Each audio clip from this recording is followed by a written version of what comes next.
pero lo primero es las telas. A ver.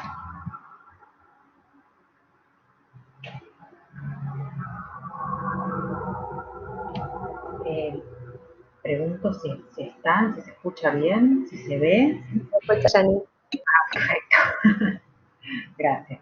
Bueno, miren, a ver si se ve acá esta tela. ¿Ven la caída que tiene? ¿Sí? Es un tejido de punto, para remeras, ahí se estira. Y esto está sublimado. Fíjense que, por ejemplo, hay algunas imágenes que dan sensación de estar pintadas con acuarela, eso que les contaba que eso nos da como entre, por ejemplo, este que es el más oscuro al más clarito, hay todo un gran degradé, pasan los verdes también, ahí vemos arriba una hoja. Dale, sí, Juli, ¿cómo no? Dale, configurarte y ya estás. Entonces, acá les muestro otro. Este es un monocolor, el blanco es el fondo tela y en verde está estampado. Entonces, lo mismo, la tela se estira, tiene caída. Esto está sublimado. Para sublimar necesitamos un papel que tenga el diseño. Yo acá les muestro un papel. La composición de las telas, buena pregunta, porque creo que lo dijimos al principio, pero esto es un tejido de punto, aunque parezca una tela de algodón, de remera, es poliéster. Poliéster 100%. Ahora que empezamos a ver fibras, vamos a ver que para reconocerlas existen en realidad 4 ensayos de laboratorio, de los cuales uno de los 4 podemos hacer nosotros en casa, que es quemando. ¿Sí? Podemos tomar un pedacito de tela, la sometemos al ensayo de combustión y el resultado que da cuando el material se quema nos va a permitir no solamente identificar la fibra con este único ensayo. Necesitamos aplicar los 4 ensayos de laboratorio para saber con precisión de qué fibra está compuesto un material. Pero nosotros, para poder hacerlo en casa, tenemos ese único recurso, porque los demás se hacen con aparatos, con sustancias químicas que no se consiguen fácilmente. Entonces, no vamos a poder. Perfecto. Termino mostrándoles estos y ya te habilito, Juli. Entonces, les decía, para identificar una fibra, es decir, la fibra que compone una tela o un hilo, la combustión nos sirve un montón para hacerlo desde casa. No nos da una precisión, pero sí orienta. Entonces, si quemamos esto, nos vamos a dar cuenta que no es natural, para que parezca algodón y al tacto también. Yo lo toco y percibo un tacto algodonoso, no es natural. Entonces, para sublimar es necesario que la tela sea 100% poliéster o, si está mezclada con otra fibra, que tenga al menos un 80% de poliéster sería lo ideal, o 70%. Ya con un 70% se puede sublimar. Y este es un papel de sublimación. Papel que es un papel común, parece un papel barrilete o papel de seda de los que venden en librerías. Fíjense que este es un motivo infantil, es para sublimar polar, para hacer fresaditas. Por eso es tan grande, el oso es enorme. Si fuese para prendas infantiles es muy grande, porque una prendita, a lo mejor una batita de bebé es chiquitita así, entonces no entra entero el oso en lo que sería la moldería de la prenda. Pero este, como es para frazadas o para colchaditos, fíjense que el color se ve como muy apagado, y la realidad es que se ve así en el papel, pero después los pigmentos se activan con el calor y cuando subliman sobre la tela quedan del color definitivo, que es mucho más brillante. Por ejemplo, el moño este que tiene el osito es rojo o anaranjado, bien llamativo. Este rosa que vemos acá es fucsia. El violeta este es mucho más brillante. Entonces los papeles no son especiales, lo que es especial es el colorante. Acá tengo otro, este fue usado, este papel. Y obviamente están cortados, ¿sí? Estos como son para estampación continua, para estampar con la máquina esta rotativa que les mostré la semana pasada, tienen el ancho, casi el ancho de la tela, un metro, casi, 1,5 metros, 1,40 m con tener, 1,35 m. Y se ve, están impresos por un sistema de impresión gráfica, ¿ven? Esos registros que hay, a ver si se alcanza a ver, los registros de borde que están ahí, todo lo demás es característico de los bordes de los papeles impresos. A lo mejor hasta lo han visto en papeles de regalo, acá hay un registro ahí, en este. Bueno, entonces, estampando con esos papeles queda así, con caída la tela. La otra opción es el transfer. Y en el transfer, yo tengo acá un transfer también industrial para estampar remeras. Les contaba que el proceso de transfer lo que tiene de especial es el papel sobre el cual se imprime lo que se va a estampar. Entonces esto hace que cambie la caída de la tela y acartone en el lugar donde está estampada la tela. Por ese motivo se estampan pequeñas zonas. Entonces este es un frente de remera posicional. Es un par de frases, algo escrito. Fíjense que está espejado, ¿sí? Porque se va a leer al derecho cuando lo doy vuelta y lo aplico en el tejido. En realidad todo lo que es termotransferible, ya sea transfer o sublimación, si hay palabras o algún elemento que tiene un derecho, hay que espejarlo para que después al momento de transferirlo se vea correctamente. Y bueno, yo no sé si se alcanza, este tiene glitter además, ¿sí? Como esta brillantina, pero no sé si se alcanza a ver que tiene cierto relieve y está ploteado, está recortado. ¿Por qué? Porque si esta misma película que absorbió estos colorantes no estuviese recortado y despuntillado, que sería sacado todo el fondo que no tiene el diseño, de todas maneras esa película en la parte que no absorbió colorante o pigmento, como en este caso, transfiere, queda traslúcido, me deja traslucir el color de fondo de la remera, pero de todas maneras acartona. Entonces, esto es un transfer industrial. Les quería mostrar esas dos situaciones y quiero mostrar algo de, ya que tengo acá un trabajo práctico de muchos años atrás, era muy diferente, no había proyecto de cátedra, era un trabajo práctico de cursada de estampación.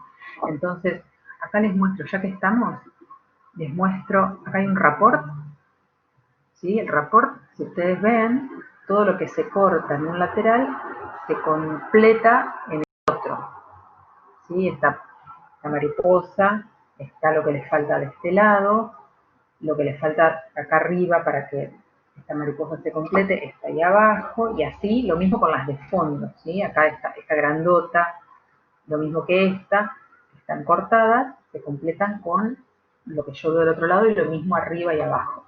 Estas son las pastillas de color, acá hay 3 colores porque el blanco de fondo no se cuenta, y acá tengo variantes de color.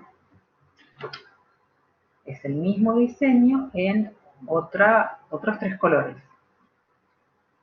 Otra variante con sus 3 colores. Y ya que estamos, les quería mostrar cómo queda repetido, porque acá en papel, está impreso en papel 4 veces y está pegado con cinta.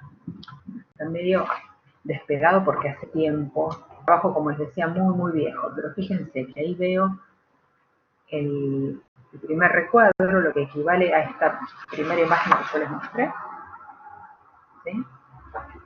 Pegado al lado y dos abajo. Y esto es lo que nosotros vamos a hacer digitalmente. Una vez que diseñamos el rapport, abrimos un archivo y pegamos eso, repetimos esto 4 veces y así vemos cómo se completan, cómo se unen las 4 caras. Entonces, me pareció si bien es un trabajo viejo, de todas maneras el principio de repetición del rapport es básicamente lo mismo. Y también habíamos pedido en su momento un coordinado. Y acá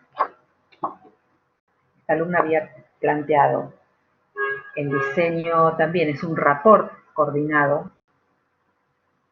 Esto lo aclaro, porque que este proyecto sea de un posicional y un rapport que coordinan, no quiere decir que siempre los coordinados funcionan así, tiene que ser un posicional y un rapport. A veces coordinan dos o más rapports. De hecho, hay en todo lo que es interiores, la mayoría de las piezas de estampas son rapports que coordinan. Posicional puede ser un almohadón, por ejemplo, una alfombra, pero todo lo demás es rapport. Entonces, como acá hay una paleta tan pequeña, para todavía, y hay pocos objetos, porque es la misma mariposa, más pequeña y a 2 colores, fileteada, digamos, con contorno, y la misma sin contorno, más grande, pero de un color como más suave, que se recorta menos y pasa como de fondo. Entonces, digamos, cuanto menos elementos tenga el rector, que es este, al sintetizarlo me voy a quedar todavía con menos elementos. Entonces acá tengo un único objeto, un único motivo, que es la mariposa, y solo 3 colores. Para raportear, achicó todavía más la paleta de colores, es un color, porque el blanco no se cuenta, y el mismo motivo dispuesto de una manera sin pie, por supuesto. Si yo doy vuelta, sigo viendo algunas mariposas al derecho y otras al revés. Esta es la idea de sin dirección o sin pie, ¿no? Que coordina con este color. ¿Sí? Es el mismo color de la mariposa que lo llevó al color de fondo de lo que sería su diseño coordinado. Y acá tenemos, bueno, acá. De esta paleta salió este, y de la paleta verde y amarilla, este que está en el medio, que es el verde que está en el filete, aparece ahí. Digamos, es una propuesta simple, pero digamos bien lograda. Así que se los quería mostrar, no sé qué, porque ustedes están trabajando con otros elementos, es básicamente una propuesta menos compleja porque era un ejercicio de clase y ustedes lo que tienen es un proyecto que dura todo 4 meses. Así que no sé si les quieren hacer alguna pregunta, espero que les sirvan los ejemplos, porque básicamente es lo que están trabajando.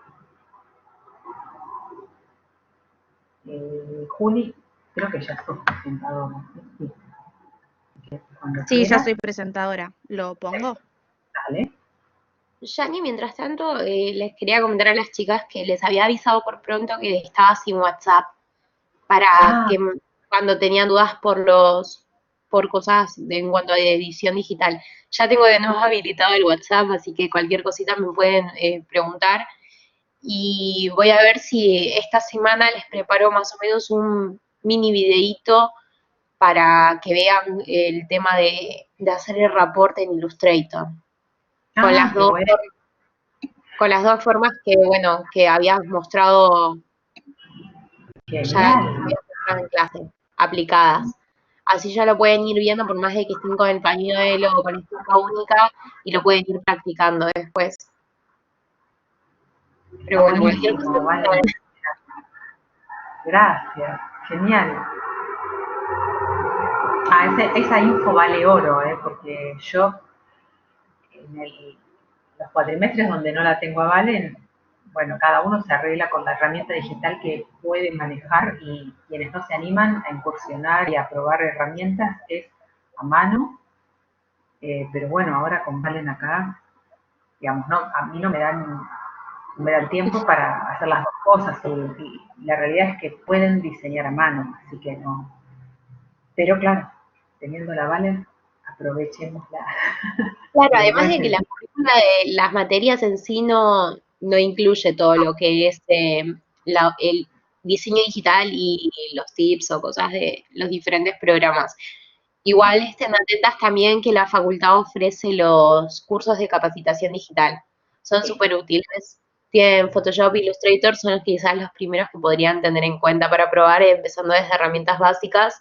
Y es súper fácil, son creo que 4 clases en lo que te enseñan lo básico y está dividido en 3 módulos cada programa. Así que bueno, pero bueno, no es orientado al diseño. Claro. Y creo que son gratuitas, son herramientas que pueden tomar de manera gratuita, así que si las dan de manera digital y les dan tiempo para inscribirse, aprovechenlas en cualquier momento de la cursada, sirve.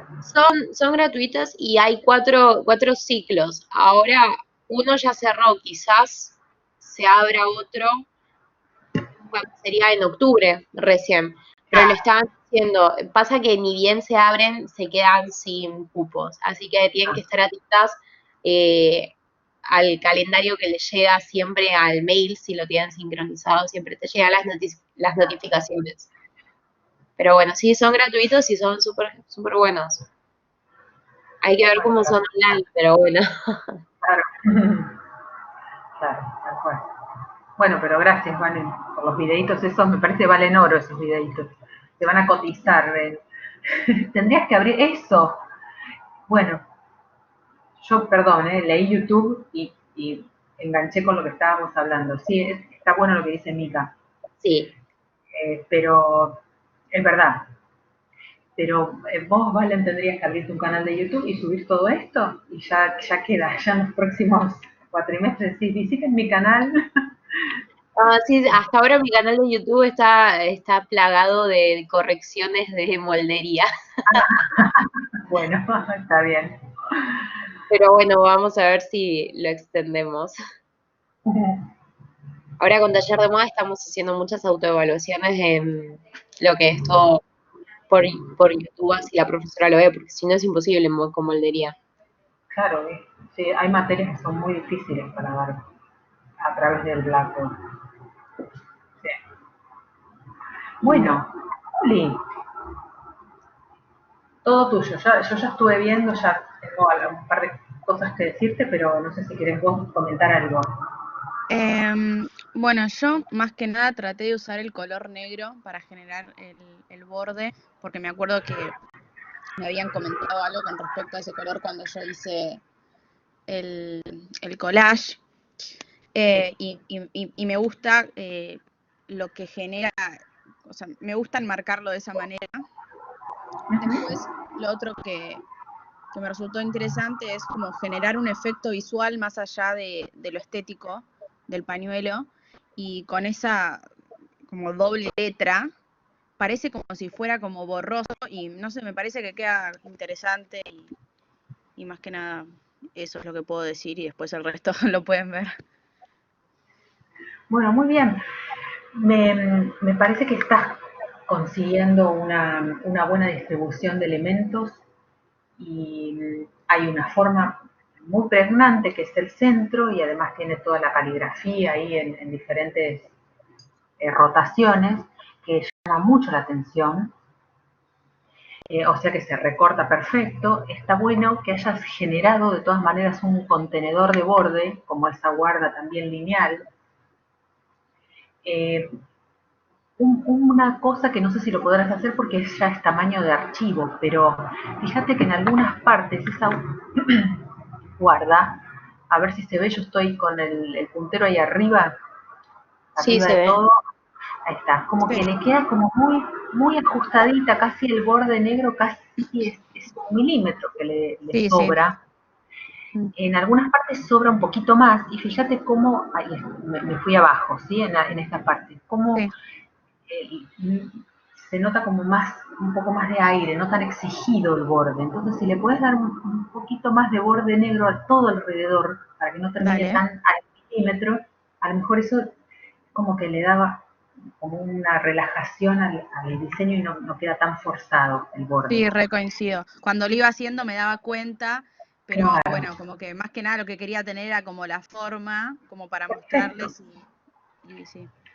Perfecto. Otra cosa que puedes probar, porque yo lo que estoy viendo es que la guarda donde pasa por arriba de este elemento central, ahí se recorta en algunas partes, pero a lo mejor si es de otro color, si es roja, a lo mejor el mismo color de la caligrafía, no compite con la caligrafía y se recortaría más. No sé si toda roja o pueden ser como son dos líneas que se van entrecruzando. Por ahí una de las dos puede ser roja, la otra blanca. No sé si le puedes cambiar el color para probar, Ok, a ver qué pasa en las zonas donde la guarda pisa el elemento central. Y si poniéndole color a lo mejor compite con la caligrafía, algo que puedes probar es la caligrafía más allá del elemento este doble que le hiciste, que da como esa cosa como de movimiento, a lo mejor algunas de las palabras pueden ser de una línea más gruesa que las otras, ¿sí? Porque más o claro, menos todas tienen el mismo valor de línea, el mismo grosor. Si tenés algunas más gruesas, otras más finitas, también le das más dinamismo, así como la línea que tenés, fíjate como estas líneas de fondo son más gruesas que la línea que la guarda y le da como ese dinamismo, no es todo igual de finito. Entonces, sí, es verdad. probá a ver qué pasa, si podés cambiar el color de la guarda o engrosar la guarda o engrosar las letras, como para que se haga Dale. más pregnante y darle más aire, más borde negro. Me parece que ahí lo estarías potenciando. El diseño lo veo muy bien, Ok, equilibrado, interesante desde el punto de vista de la composición. Me parece que además es interesante los elementos que tomaste del artista, cómo los dispusiste de los artistas, cómo están dispuestos. No sé, me parece que hacia un buen trabajo. No sé, Valen, si tenés algo para comentar. Yo me acaparé todo. No, está bien, lo de los bordes lo puede arreglar fácilmente, marcando un lienzo o una mesa de trabajo con un rectángulo en negro y lo montás sobre eso y ya es como que lo podés ir acomodando. Genial. Y después con respecto me gustó mucho el tema de la caligrafía, cómo lo fusionó con los elementos esos, como estos líneas moduladas que tiene en blanco en el fondo. Sí, La guarda sí se pierde un poco cuando hace contacto con el elemento principal, que yo lo asocio como una flor, parece como una flor un poco sí, deconstruida, pero podés, si no, también probar, si no llegás a poder cambiar, no sé si lo hiciste en Illustrator, podés cambiar quizás la línea, el color de la línea. Y si no, podés probar, si lo tenés en capas en Photoshop, de fusionarla. Entonces, al fusionarla, le pones como una capa abajo en algún otro color y lo podés ir fusionando y trasluciendo. Cualquier cosa depende del programa que uses, pero sí se pierde un poco cuando hace contacto con la flor. ok, Después, más allá de eso, perfecto. súper equilibrado, así que va súper sí, bien. sí, sí. Muy bien, Juli. Buenísimo. No sé si tenés Gracias. algo genial. Gracias a vos. Bueno, muy bien. Y algo que nos quedó, un comentario que dijo Valen, mencionó el Hollen, que es sacarse Hollen, es el apellido de una de las autoras de un libro que yo siempre lo pido como bibliografía obligatoria, que se llama Introducción a los textiles.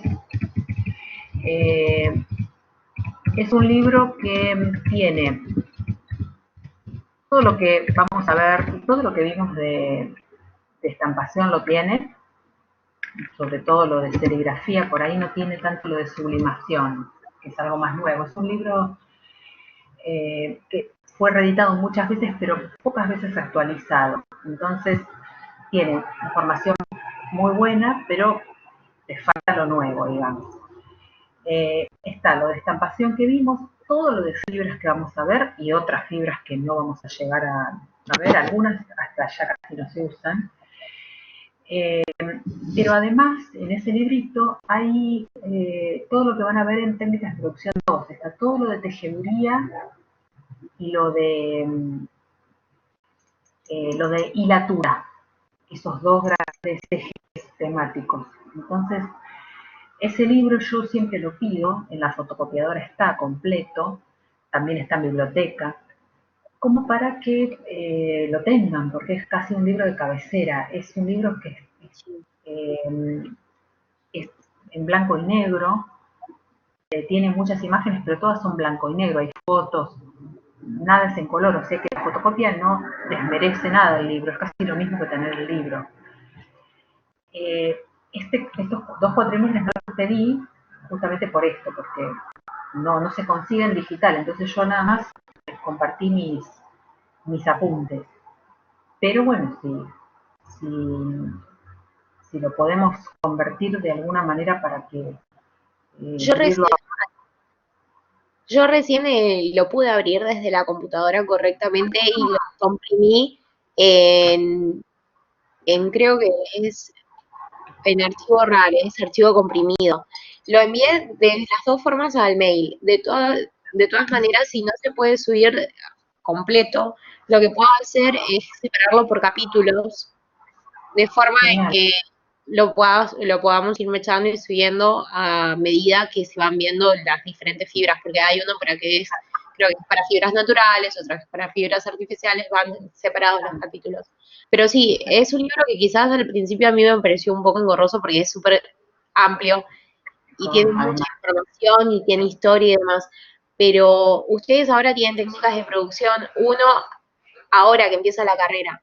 Ese libro yo estoy ya casi terminando y lo sigo usando. Es como que tenés alguna duda, querés diseñar y ser consciente de la funcionalidad. Mucho se habla de la indumentaria que sea funcional con respecto a la fibra, que responda más cuando se ropa indumentaria deportiva o orientada a alguna actividad en especial.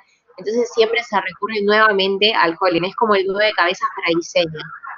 Son dos libros que para cada una de sus áreas son súper necesarios. Así que ahora igual fíjate después, Janine, tranquila, si lo podés visualizar, pero se Perfecto. supone que se debería, desde la computadora sí se puede ver. Pasa que bueno, Buenísimo. había que sacarlo de WhatsApp, era como que... Yo no lo pude sacar y no me siento tan tonta porque digo, lo probé de mil maneras y no, siempre me llegaba el archivo base. Está en PDF, pero yo digo, bueno, a lo mejor es muy pesado para que me entre al mail en PDF, no sé, no pude. No, yo Y lo que bueno, hice fue porque desde WhatsApp no se podía, o sea, desde el celular no pude, pero abrí el WhatsApp desde la computadora y desde ahí sí. ok, perfecto. Yo no abro WhatsApp de la compu, así que eso es una asignatura pendiente. No lo manejo todavía. Hay que descargar, ¿no? Una aplicación que es WhatsApp PC, algo así. Bueno, No, después te decís.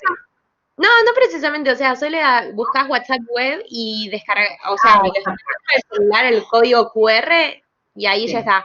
Pero está. bueno, por ese medio capaz que ahora sí se puede ver, porque lo pasé directo a la compu. Así Genial, que bueno, si genial. se Si es puede, así, les va a reservir. sí, claro. Bueno, entonces, eh, más allá de que tengan los apuntes, donde hay muchos de la información que está en los apuntes que yo compartí, está sacada de Holland. O sea que es, básicamente van a leer lo mismo en los capítulos, pero Julián es mucho más. Y además, como dijo Valen, tiene algo de historia, que si bien a nosotros, para la asignatura, no nos importa tanto la historia, el aspecto histórico de cada fibra, está bueno, porque inclusive cuando veamos algunas fibras en particular que son muy antiguas, como el lino o la seda, que ya se utilizan bueno, el lino en Egipto y la seda en China, desde 3.000 a 5.000 años el lino antes de Cristo. Imagínense qué fibras tan antiguas y que el ser humano las sabe aprovechar desde épocas muy, muy remotas. Así que, bueno, alguna vez, alguna pincelada histórica vamos a mencionar, pero más allá de eso, lo que más nos importan son las propiedades de las fibras, porque, como dijo Valen, las propiedades de las fibras se van a trasladar directamente a las telas. Entonces, si yo sé si la fibra es absorbente o no, soporta altas temperaturas o no, conduce bien el calor o no, y así con todas las propiedades, voy a saber si la tela absorbe o no, conduce la temperatura o no, soporta o no altas temperaturas o no, y así con todas las demás propiedades. Solo algunas no se transfieren directamente de la fibra a la tela. Entonces, sabiendo cómo se comportan las fibras ante determinadas situaciones de uso, sabemos cómo se van a comportar las telas, y ni hablar, esto se va a transferir directamente a cómo se van a comportar las prendas en situaciones de uso, frente a la humedad del cuerpo, al calor del cuerpo, a cómo las tenemos que cuidar después.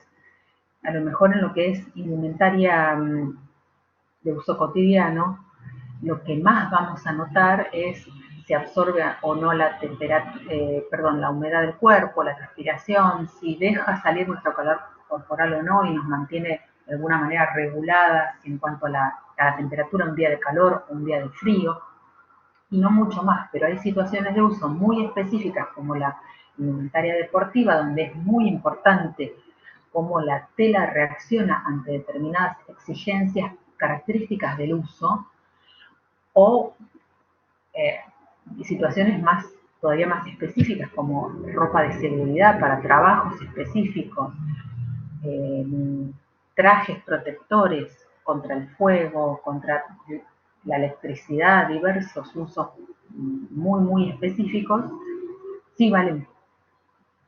Justo decías eso y ahora más que nada es un buen momento para tenerlo en cuenta y arrancan ya con un nuevo contexto en el que no van a faltar textiles y nuevas combinaciones de fibras que puedan resistir y otorguen higiene al cuerpo, aislamiento ante virus y demás. O sea, todos los nuevos contextos y las nuevas exigencias que vienen surgiendo en la vida cotidiana y más en el ámbito de salud también exigen que como diseñadoras tengan presentes las fibras y cómo manejar los textiles para poder cubrir ciertas necesidades que surgen.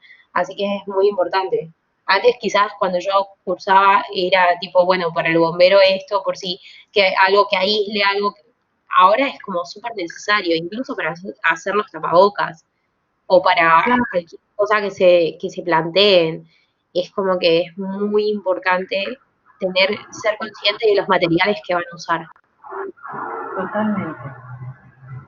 Totalmente. Bueno, la idea es esa, aprender un poco acerca de fibras para eso, para ser consciente cuando uno elige una tela, no elegir la tela con la que voy a confeccionar mis diseños simplemente por el aspecto estético de la tela, que está muy bien, es válido, el aspecto estético es una parte muy importante, y de hecho, bueno, es lo que primero nos atrae, como siempre, lo visual, y lo estético, ya sea por el brillo, por la caída, por la paleta de colores, eso es lo que primero nos va a atraer.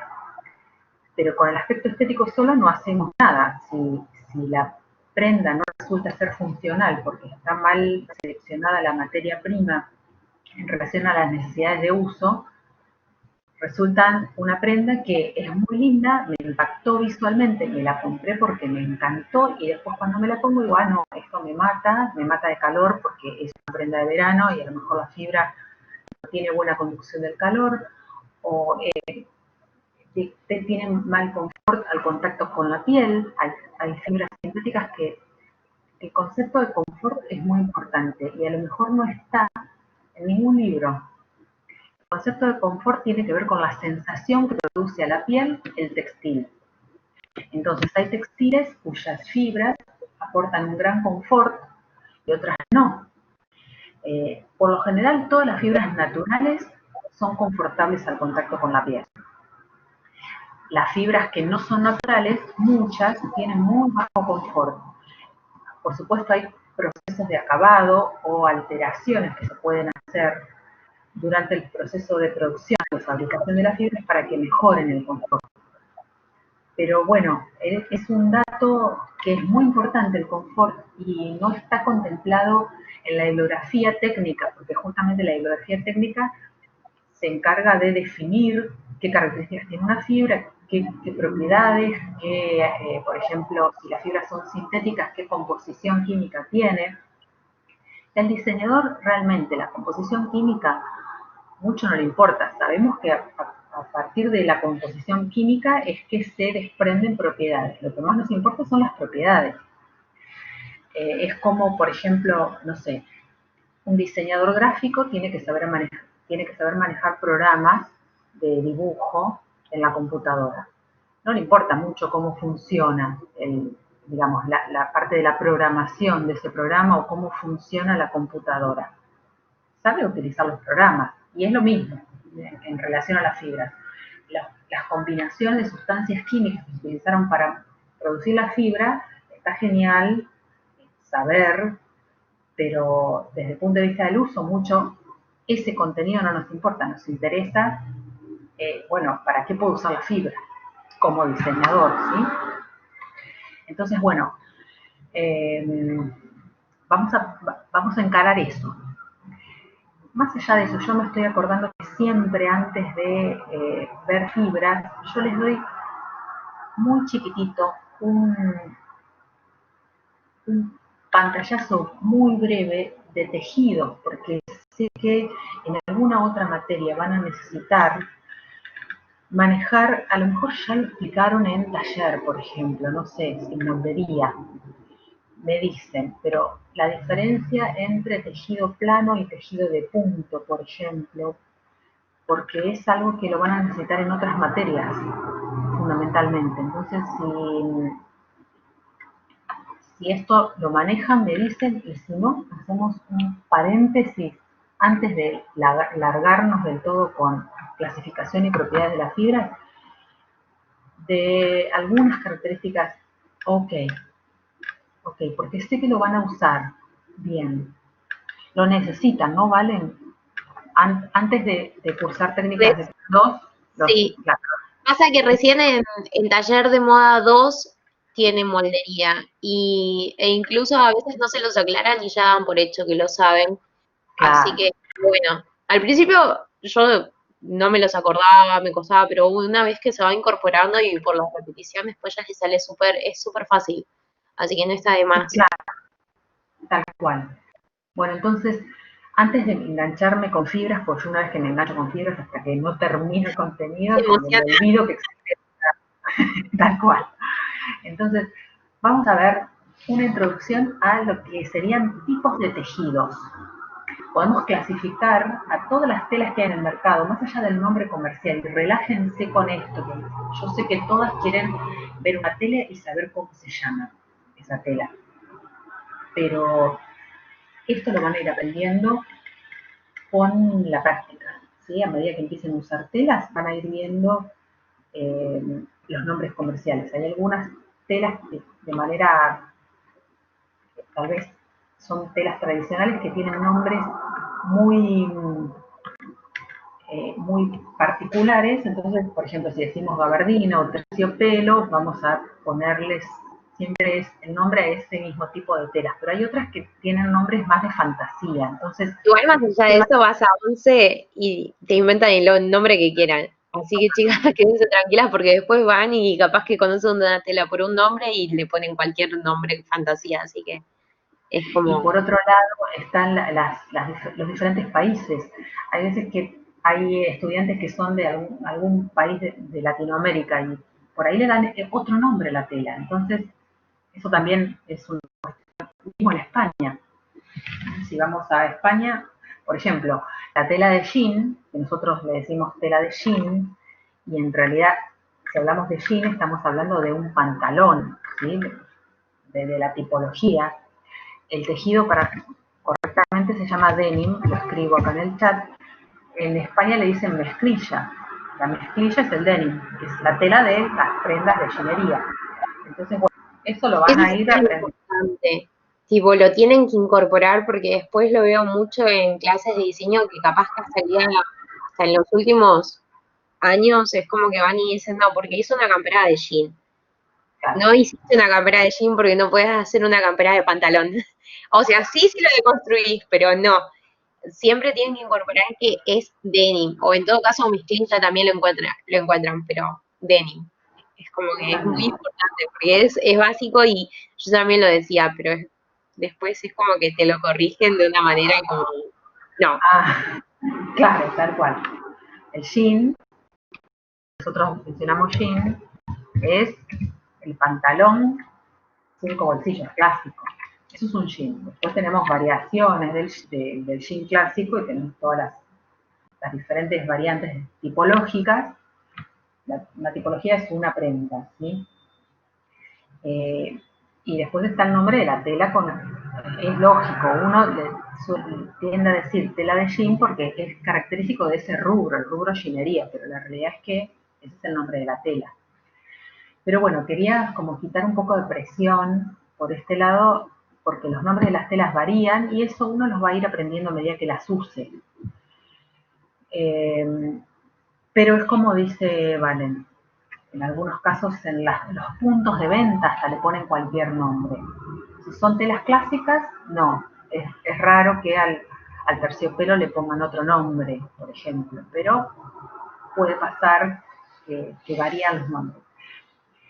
Pero vamos a clasificar entonces a las telas en 3 grandes grupos. Dentro de esos 3 grandes grupos están todas las telas que están en el mercado, independientemente del nombre y de la materia prima, porque esa es otra de las cosas. Miren, yo acá abrí un PowerPoint que es de otra cosa, pero tengo el contenido que quiero mostrarles ahora y me va a resultar simple contarlo. Acá tenemos como una secuencia de producción que con el hilo generamos las telas, a las telas se las pueden teñir, acabar con algún proceso y por último confeccionamos las prendas.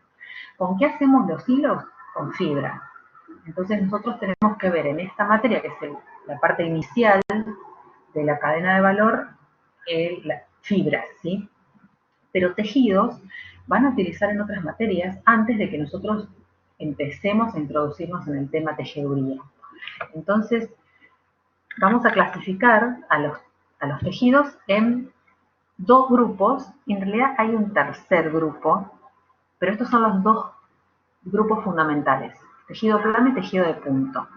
El tercer grupo es, que lo vamos a ver, también tejidos no tejidos, así contradictorio como suena, telas no tejidas, o también técnicamente denominadas geovelos, acá lo escribo en el chat.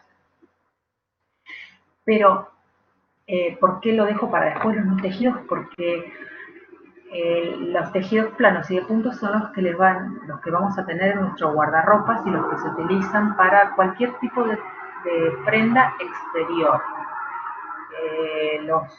Los geovelos por lo general los encontramos como refuerzo, alguna parte de alguna prenda, pero plano y punto es lo que abunda, digamos. Y acá es para reconocerlo. Un tejido plano se obtiene a partir del entrecruzamiento o entrelazamiento de 2 grupos de hilos, que son la urdimbre y la trama. En el gráfico que tenemos arriba, se está de alguna manera representando lo que sería la urdimbre, que son estas columnas blancas, que también la vemos acá abajo. Esta es una arpillera, una tela básica de tejido plano. Entonces vemos que hay un montón de hilitos paralelos entre sí que corren en sentido longitudinal, es decir, en el sentido del largo de la tela, y atravesado, y por supuesto entrelazado con esos hilos longitudinales que son la urdimbre, vemos acá en el gráfico de arriba como sombreados, también columnas horizontales que representan a los hilos de trama que tienen una orientación transversal a la urdimbre, es decir, perpendicular. Forman un ángulo de 90 grados. Si nosotros miramos tomamos una columna vertical y una horizontal, vamos a ver que ahí se forma un ángulo de 90 grados. Siempre la urdimbre y la trama se entrecruzan de diferentes formas, pero siempre a 90 grados. La característica que nos da este tipo de estructura textil, lo que damos en llamar tejido plano, es que el entrelazamiento... voy a pasar a esta imagen. Ahí está. Que también nos da una representación de lo que sería la urdimbre, que es la vertical, la trama, que es la horizontal. Los tejidos planos, justamente por estar construidos de esta manera, no tienen elasticidad. Y es una de las maneras que vamos a rápidamente probar si estiran o no estiran para darnos cuenta si es plano o no. La única manera de que un tejido plano se estire es que los hilos con los que está tejido, tanto los de trama como los de la urdimbre, uno de los dos o los dos a la vez, contengan spandex, elastano, que es lo que comercialmente denominan lycra, que es marca. Lycra es marca, pero se refiere a una marca que registrada para identificar una fibra que genéticamente le vamos a decir elastano o también spandex, o hilos o fibras elastoméricas, que son las que estiran. Si no tiene elastano, el tejido de punto, la estructura de esta entrelazada de urdimbre y trama a 90 grados no permite el estiramiento. Esto de urdimbre al hilo, trama transversal y el bies o sesgo tiene que ver con la ubicación de la moldería. Puede ser que ya hayan empezado a distribuir moldes sobre una tela y ya manejen estos conceptos o no. Si yo coloco un molde con la longitud del molde, es decir, el largo de la prenda, por ejemplo, todo lo que sería un delantero con el cuello para arriba y el largo de la prenda que coincida con los hilos de urdimbre, estamos colocando el molde al hilo.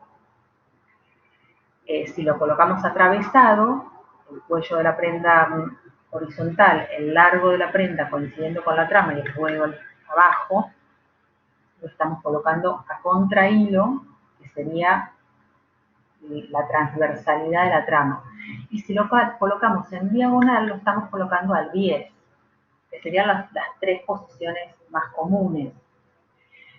Si nosotros estiramos en dirección diagonal, es decir, en dirección del bies, el tejido plano siempre tiene cierta capacidad de elongación, se estira un poco. Por eso nunca vamos a analizar el estiramiento de una tela en diagonal, siempre la vamos a analizar en dirección vertical y horizontal, es decir, en dirección del hilo y de la trama, nunca en diagonal.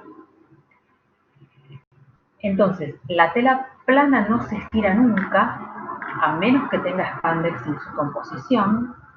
¿Y dónde nos vamos a encontrar con tejido plano? Por ejemplo, en camisería, chinería, rubro, sastrería, y fuera de lo que es indumentaria, bueno, en sábanas, todas nuestras sábanas son de tejido plano, guardapolvos, de colegio, delantales, la lona, la arpillera, como la imagen que veíamos antes, es tejido plano. Entonces, tenemos muchas variedades de tejido plano. Todas las telas camiseras son planas, todas las telas de sastrería, cuando digo sastrería me refiero a este tipo de tipologías, chaquetas, pantalones, chalecos, faldas, tradicionales. Aclaro tradicionales porque hay también algunas chaquetas de tejido de punto grueso o bondeado o muy entretelado para que no se deforme. Y también hay aplicación de punto en algunas prendas de sastrería, no es lo más tradicional, pero existe. El tejido de punto se teje en telares. Yo acá les voy a mostrar una imagen lo que sería un gráfico de un telar. Esta imagen la saqué de Holem, también está en el apunte que yo les dejé. Entonces, acá tendríamos todo lo que sería los hilos de urdimbre, y la trama se va entrelazando de manera transversal a la urdimbre. Acá se va enrollando la tela que se va tejiendo y se va liberando hilo de urdimbre sin tejer para que se entrecruce con la trama y se produzca la tela. Este sistema de entrecruzamiento entonces no me da elasticidad a la tela. Si les cuesta darse cuenta por la elasticidad, porque ustedes me van a decir, bueno, pero yo tengo jeans elastizados. Habíamos dicho que en el rubro jeanería el tejido es plano, o sea, el denim es plano, pero tenemos denim elastizado. Bueno, no deja de ser un tejido plano por el hecho de que tenga spandex en la trama o en las dos. Lo más común es en la trama, ¿por qué? Porque yo tengo un jean que es elastizado, es angostito, y sin embargo cuando me lo calzo se ensancha para adaptarse a mi contorno. Entonces, ahí sí tengo un tejido plano elastizado porque tiene spandex en los hilos, pero no deja de ser tejido plano, ¿sí? Es una excepción dentro del tejido plano que se estira por la composición de los hilos, no por la estructura de la tela, que sigue teniendo hilos a 90 grados. Si les cuesta entonces identificarlo porque la elasticidad confunde, porque puede ser que haya spandex, lo que pueden hacer es mirar con una lupa y tratar de encontrar este aspecto, el aspecto que tiene la tela, o compararla con este gráfico.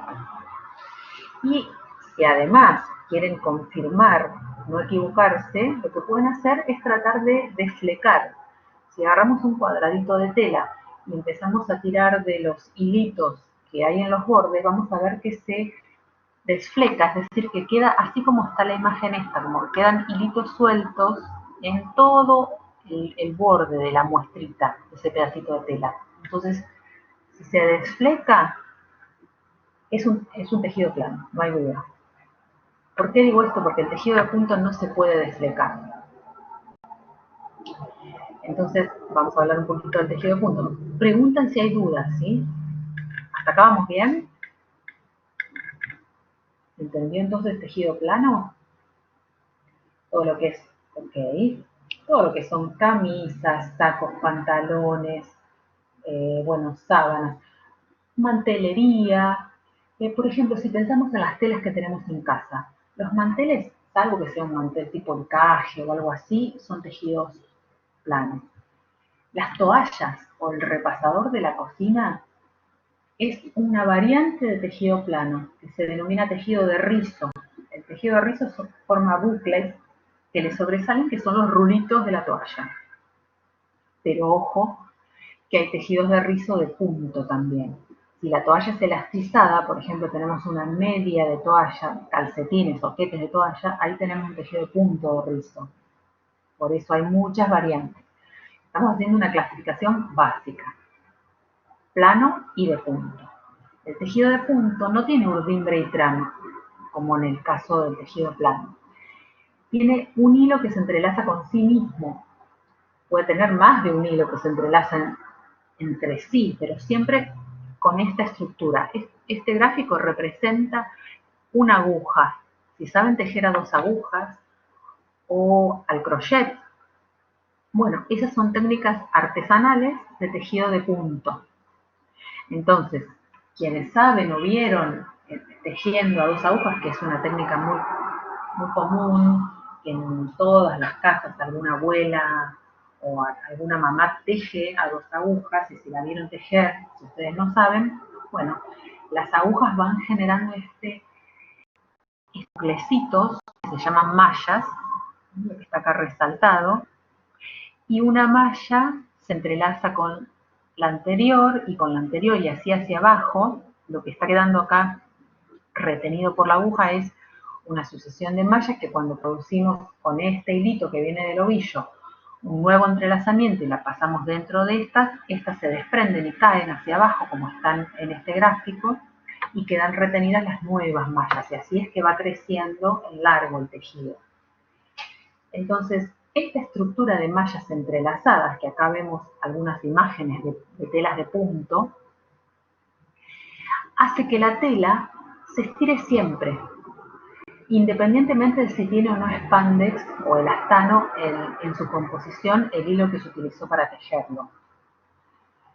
Entonces, la estructura del tejido de punto es siempre elástica. Si tiene elastano, si tiene spandex, el hilo que utilicé para tejerlo, se estirará más todavía. Pero aún si no lo tiene, si no está confeccionado, no está construida la tela con hilos elásticos, de todas maneras, el tejido de punto se estira igual. ¿Dónde nos vamos a encontrar con tejido de punto? Bueno, en rubros como remería, todo lo que es remeras, camisetas, es tejido de punto.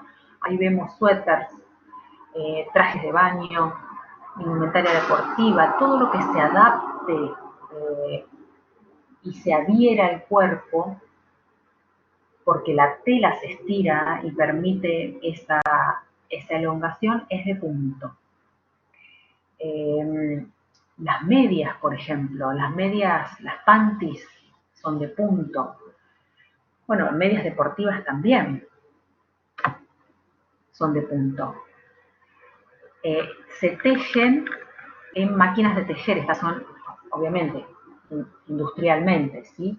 Acá tenemos máquinas de tejer que tienen no 2 agujas, como cuando se teje a mano, pero tienen una cantidad de agujas. Acá estamos viendo un acercamiento y cada una de estas varillitas que se levantó, que no sé si se alcanza a ver, que tiene como un ganchito en la punta, un ganchito hasta parecido a una aguja de crochet. Van enganchando el hilo, acá se ve el hilo, con el que se prepara la máquina antes de empezar a tejer, se ponen los conos de hilo y cada una de las agujitas que están, estas se levantaron, ¿sí? Porque están listas para alimentarse del hilo, es decir, engancharlo y generar cada una de estas agujitas una malla, un buclecito, así como veíamos en el gráfico anterior donde se representaba una aguja de tejer a mano. Pero obviamente las máquinas tienen muchas agujas y acá vemos escondidas entre las ranuras de la máquina las demás. Entonces, si vuelvo a la anterior, esta es un tipo de máquina que es recta y en esta zona, en esta línea, podemos decir imaginaria horizontal, están todas las agujitas. Y esta es una máquina circular, donde vemos que es cilíndrica y en este sector, que es como si fuese el borde de un tambor, un tanque, están todas las agujitas una al lado de otra. Entonces, esta estructura de mallas entrelazadas nos va a dar siempre elasticidad. Si tenemos más elasticidad, sí hay spandex en la composición del hilo que se utilizó para tejer, pero si no hay spandex, de todas maneras, el tejido de punto se estira porque justamente la estructura que se forma es esta. Este entrelazamiento de las mallas van a dar esta estructura. Entonces, cuando yo estiro a lo ancho y a lo largo, es decir, igual que en el caso anterior del tejido plano, en dirección longitudinal y transversal, voy a notar que se estira en las dos direcciones. No existe una única manera de entrelazar. Siempre se van a formar mallas o bucles, pero de todas formas se pueden dar diferentes secuencias de formación. Y así es que vamos a encontrar distintos, lo digo ahora de manera simple, puntos como esto. ¿Alguien sabe tejer a 2 agujas?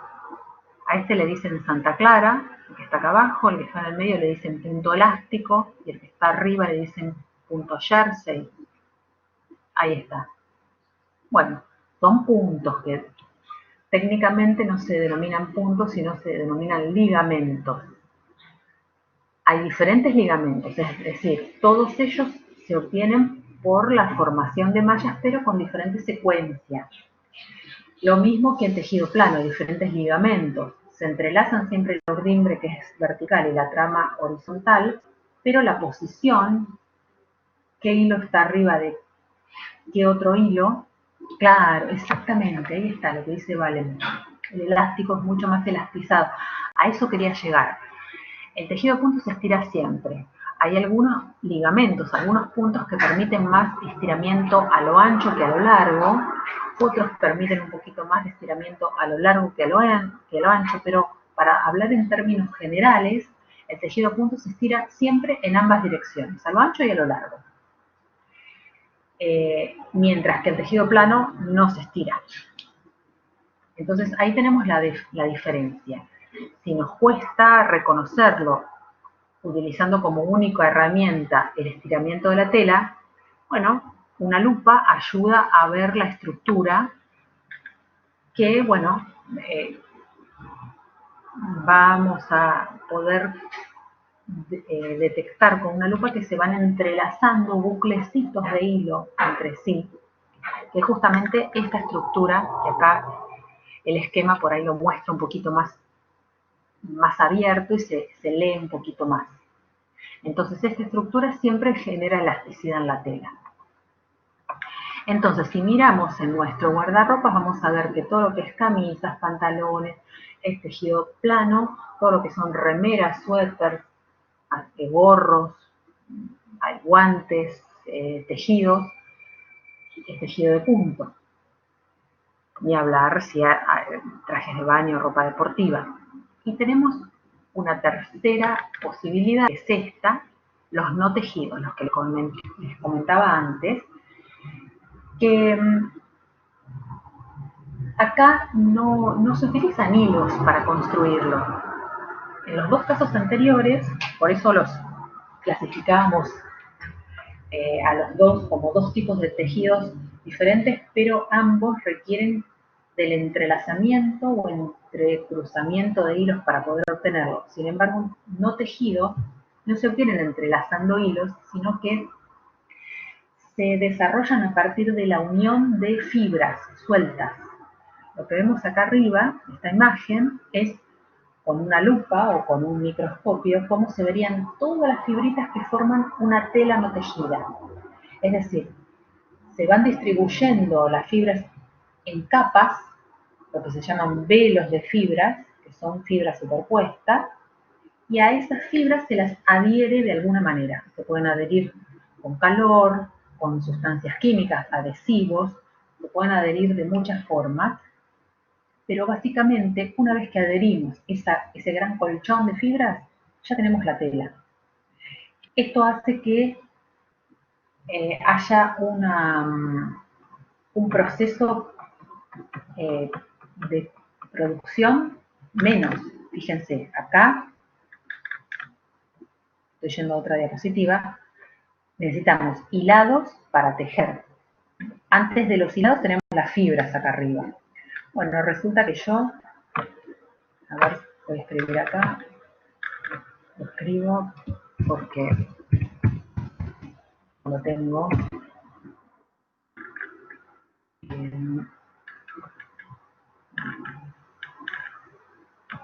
Ahí está. Lo grande porque es casi el mismo color y no se ve. Con las fibras, entonces obtengo los hilos y con estos hilos tejo. Si yo estoy fabricando no tejidos, evito no, perdón, no evito eso,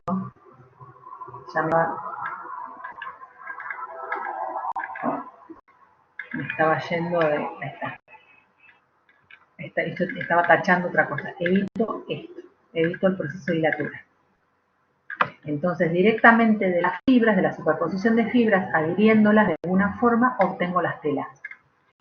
Eso hace que esas telas, salvo una excepción que ahora les digo cuál es, pero sean telas con durabilidad. Por ejemplo, acá tengo lo que está acá abajo en las imágenes, estas son entre telas, como si fuesen friselinas.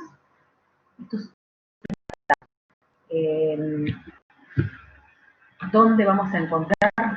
aplicados, no tejidos, bueno, ahí tenemos, fíjense, todo lo que es productos descartables como cofias, barbijos, ambos de cirugía.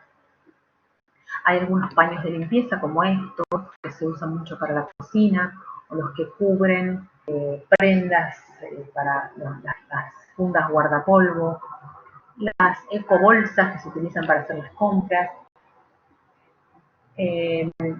Son tejidos que dan lugar a productos muy económicos porque, como les contaba antes, hay todo un proceso productivo menos que es la hilatura previo a la obtención de la tela. Entonces eso hace que el costo de producción baje mucho. Entonces por eso se los destina a cartables o productos de baja durabilidad. Si pensamos, por ejemplo, en los pañales para bebés o las toallas femeninas, están recubiertas por una capa muy delgada de tela no tejida. Fíjense, siempre descartable. Porque, bueno, si nosotros lo lavamos en el lavarropas o le damos el uso que le daríamos a cualquier tela plano de punto, estas no nos duran ni un mes de uso. Mientras que existe un no tejido que es muy, muy durable, que es el fieltro de lana. Entonces, cuando veamos lana, cuando veamos la fibra lana, vamos a hablar un poco del fieltro, que se obtiene por una propiedad que tiene exclusiva, que tiene el pelo animal, que es la capacidad de afieltramiento. Y ese sí, digamos, afieltrando fibras sueltas de lana, podemos obtener un no tejido de lana muy durable, ¿sí? También mucho más costoso, porque si bien no tiene toda la etapa de hilatura, necesitamos lana de muy buena calidad para obtener un buen fieltro. Entonces, en ese caso, todo lo que nos ahorramos en el proceso de hilatura lo tenemos que gastar en fibra de excelente calidad para poder afieltrar. Con lo cual, el fieltro de lana es caro, pero es muy durable. Es el único no tejido que tiene un uso concreto en lo que sería desarrollo de prendas alimentarias, que no es descartable, digamos. Todos los demás son descartables. O, por ejemplo, si conocen el tejido que se denomina, además de la guata y la entretela, que sí la encontramos en cualquier retacería, el pañolensi, se los escribo en el chat. Pañolensi es el nombre de una tela parecida al fieltro, pero hecho con fibras sintéticas. Ese tiene un uso, básicamente el pañolensi, si alguna vez lo usaron, seguramente lo utilizaron en el colegio, en actividades prácticas o alguna, se usa para artesanías, digamos, no para prendas. Pero bueno, es un no tejido que también vamos a encontrar en las retacerías. Entonces, en estos tres grandes grupos encontramos a todas las telas que hay en cualquier punto comercial.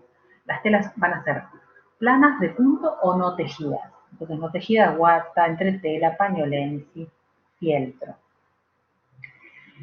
Más allá de los nombres específicos de cada una de las telas, en alguna de estas tres categorías entran. Eso era lo que quería de alguna manera clasificar y explicar, porque seguro lo van a necesitar en alguna materia antes de que nosotros lo veamos en esta. Así que ya tienen, si quieren yo este PowerPoint se los dejo también para que lo vean, para que lo tengan como contenido, por si necesitan alguna vez, antes que nosotros veamos tejeduría en técnicas de producción 2. No sé si hay alguna duda, pregunta, algo que no haya cerrado o se entendió esta clasificación de tejidos.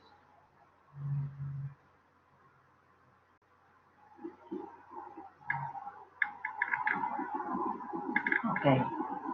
Bueno, listo. Entonces, comparto si quieren esto. Y yo fui salteando diapositivas. Cuando vean acá, esto está, el título de este PowerPoint es Materiales para la indumentaria. Y fíjense que está con cueros y pieles. Hago una aclaración. Los cueros y las pieles no son productos textiles, ¿sí? si hablamos de cueros y pieles naturales. Si hablamos de las sintéticas, sí son textiles, pero se utilizan, son productos que se utilizan para el desarrollo de indumentaria, pero corresponden y se procesan en otra industria que no es la textil, que es la curtiembre. Así que hago esta aclaración porque lo agregué en este PowerPoint, porque es un material que se usa en el rubro indumentaria, pero no es textil. ¿Sí? Hago esta aclaración. Fíjense que en la primera diapositiva dice producidos por la industria textil y por otras industrias. Bueno, entonces si no hay dudas, no hay preguntas, yo corto acá y ya la semana que viene, después de todo lo que ustedes tengan para mostrar y para ver, empezamos a clasificar fibras y las empezamos a ver individualmente con sus propiedades. Las libero entonces, no sé si hay alguna duda o comentario o pregunta, si no, ya las despido hasta el martes.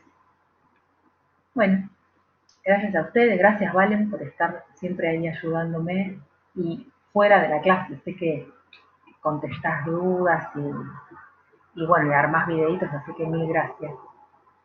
Entonces listo, esto es todo por hoy. Les mando un beso grande, muchas gracias, que tengan buena semana ustedes, buen fin de y nos estamos viendo el martes. Chao, un besote.